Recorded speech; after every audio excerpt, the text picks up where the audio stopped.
we've made the point on a number of occasions that the product market position that an organisation and its workforce face represent an absolutely fundamental constraint on the kinds of decisions that they can make in relation to reward. That what an organisation can afford is the basic limit about what we can decide to do in the design of a reward system. There is a broader point to be made about the nature of product markets, and that is that product markets have changed fundamentally over the past few decades in a way which represents a huge secular shift in the relationship between employers and employees within organisations, and poses an enormous challenge to the market position of employees, and has been a fundamental reason why unions have faced increasing problems in raising the competitive position of their workforce in a way that they might have done in earlier periods of time. So we're going to spend a little bit of time just thinking about what some of those limits might be. So product markets are absolutely fundamental. So the development of product markets has a major impact upon the way in which employers and employees work with each other, about how they relate to each other, about how they bargain with each other, about how pay is set within that relationship. So if we think back to fairly primitive economic periods where economic activity took place within a local labour market, that an organisation existed in a locality, they employed people from that locality, and they sold their goods and services within that locality. So all of the relationships within that, all of the market dynamics and everything happened within that local element. Now, for unions to operate in that kind of situation, all that was required of them to do would be to organise the local labour market, to make sure that all of the potential employees for that organisation within that locality were part of the union, and then they could bargain on their behalf.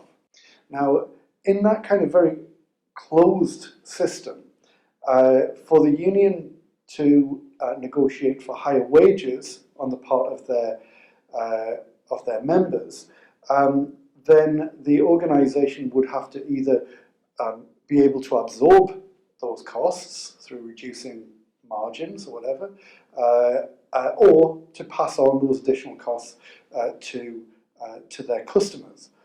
And if that was a very closed system and there weren't any competitors within the area, that was quite possible, and the customers would simply have to take on those additional costs. Now, it's quite possible that a lot of those customers would also be employees of the organisation, so the thing became kind of self-supporting. But the point being that in those kinds of closed systems where everything happens within a locality, there's no interference from the outside, organisations and their workforces and their unions could engage in this process where they effectively collude with each other in order to raise wages of employees and pass that cost on to customers.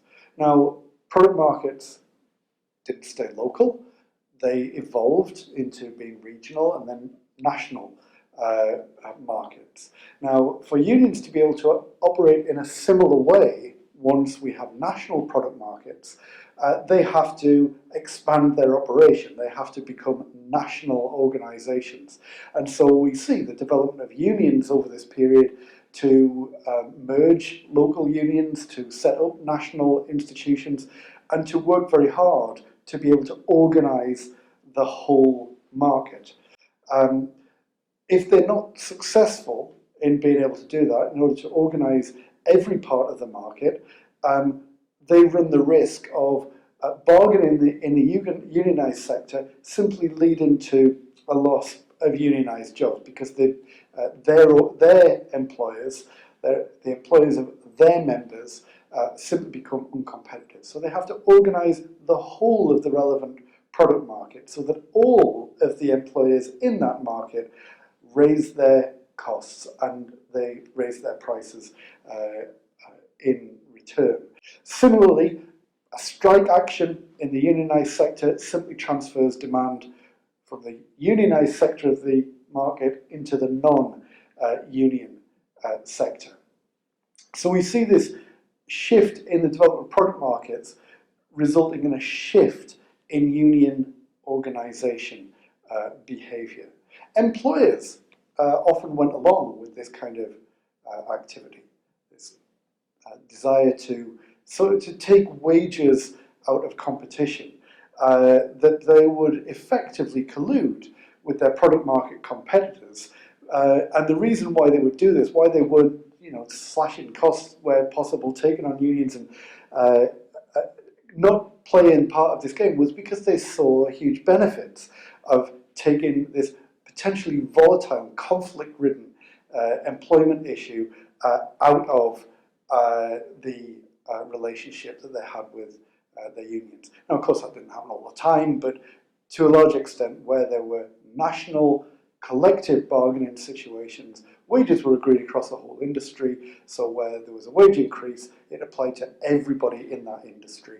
The wages went up, conflict resolved, maybe the costs were higher to consumers, but it was broadly seen as a win, that employees, the unions, employers were colluded effectively against the consumer of the product in question.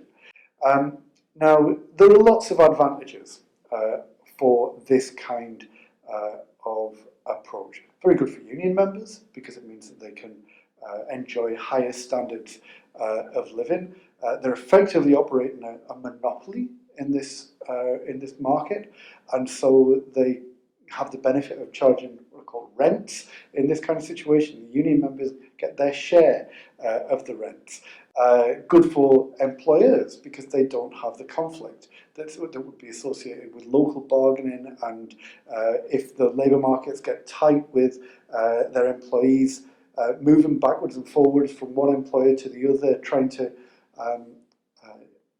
bid up their wages in that way. So it established stability and got rid of conflict and established a basis for effective cooperative employment relations. Some benefits for the consumer in this as well. The consumer wasn't just sitting there having to pick up the tab for employers and employees in this way. Taking wages out of the competitive process allowed the basis of competition to be done on other bases, that competition would be on the basis of quality of goods, quality standards, that there would be the avoidance of a race to the bottom in employment standards, which would inevitably, as we've seen in more recent times, result in quality control issues and safety issues and so on. So for a long time, as a result of these product market developments and the ability of unions on the one hand and employers on the other to operate as national bodies, national union negotiating bodies and employer national negotiating bodies enjoying national collective bargaining to have industry-wide pay agreements. And this became the main mechanism, especially in Europe, for fixing pay rates, working hours, holiday entitlements, and so on. And they had a whole institutional framework that was underpinned by government support. This was just the way that it was. Now, talking about this in the 21st century seems like talking about an alien world, because of course we don't have anything like this now. Wages are well and truly part of competition. Why did this change? What changed in product markets that shifted this relationship? Now, we'd seen product markets evolve from local to national. They continued to evolve from national to global. And the development of global labour markets and the new entrants into global labour markets, from South America to the Far East, to the old Soviet Union countries, to the Pacific Rim countries, all of these new entrants into the labour market effectively changed the rules of the game. That unions were no longer able to operate on a global scale as they had been able to change their orientation from a local to a national scale. So they couldn't mirror that switch in operation that employers had been able to do. So employers' capital had been able to operate globally quite easily. Labour had not been able to do the same thing. So there was an asymmetry in the power relationship in the product markets now.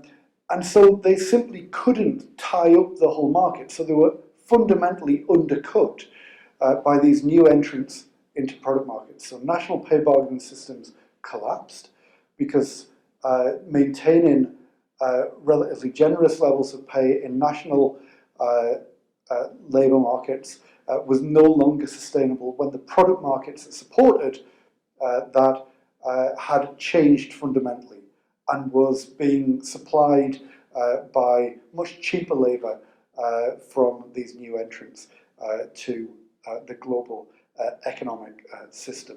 So we've had this secular change, a complete change in relationship, and it's the growth of globalization that has completely undermined arrangements to national collective pay bargaining that we saw develop over decades. And this underpins an awful lot of union weakness over recent decades. It's not that unions have fallen out of fashion or people don't see the need for unions anymore.